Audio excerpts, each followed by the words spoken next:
Di sini saya akan menceritakan kisah Hos Cokroaminoto. Raden Haji Umar Said Cokroaminoto atau lebih dikenal dengan nama Hos Cokroaminoto lahir di Ponorogo, Jawa Timur 16 Agustus 1882. Cokroaminoto adalah anak kedua dari 12 bersaudara dari ayahnya yang bernama R.M. Cokroamiseno. Salah seorang pejabat pemerintahan pada saat itu, kakeknya, R.M. Adipati Cokronegoro, pernah juga menjabat sebagai Bupati Ponorogo.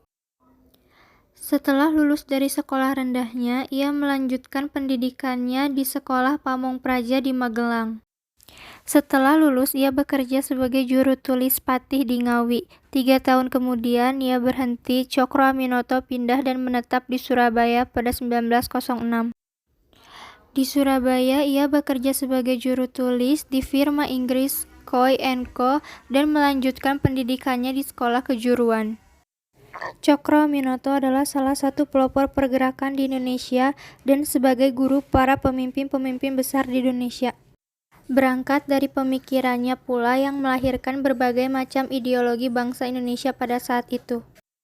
Rumahnya sempat dijadikan rumah kos para pemimpin besar untuk menimba ilmu padanya, yaitu Alimin, Musso, Soekarno, dan S.M. Kartosuwiryo. Ia adalah orang yang pertama kali menolak untuk tunduk pada Belanda. Setelah ia meninggal, lahirlah warna-warni pergerakan Indonesia yang dibangun oleh murid-muridnya, yakni kaum sosialis atau komunis, yang dianut oleh Musso, Alimin, Soekarno yang nasionalis, dan Sekar Maji Marijan Kartosuwiryo yang Islam merangkap sebagai sekretaris pribadi. Namun ketiga muridnya itu saling berselisih menurut paham masing-masing.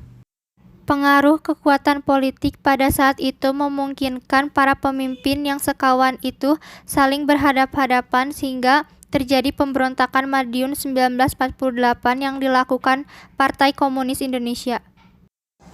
Karena memproklamasikan Republik Soviet Indonesia yang dipimpin oleh Musso, dengan terpaksa Presiden Soekarno mengirimkan pasukan elit TNI yakni Divisi Siliwangi, yang mengakibatkan abang sapaan akrab Soekarno kepada Musso, pemimpin Partai Komunis pada saat itu, tertembak mati pada 31 Oktober 1948. Dilanjutkan oleh Negara Islam Indonesia (NII) yang dipimpin oleh S.M. Kartosuwiryo.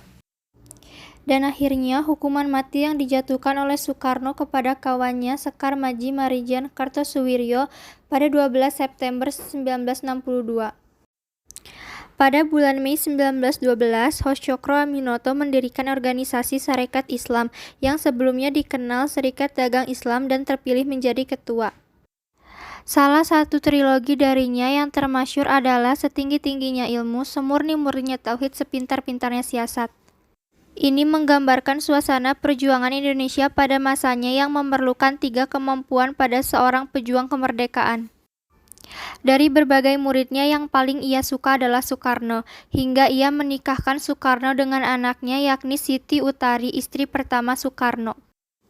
Pesannya kepada para murid-muridnya ialah jika kalian ingin menjadi pemimpin besar, menulislah seperti wartawan dan berbicaralah seperti orator. Perkataan ini membius murid-muridnya hingga membuat Soekarno setiap malam berteriak belajar pidato. Hingga membuat kawannya Musso, Alimin, S.M. Kartosuwiryo, Darsono, dan yang lainnya terbangun dan tertawa menyaksikannya.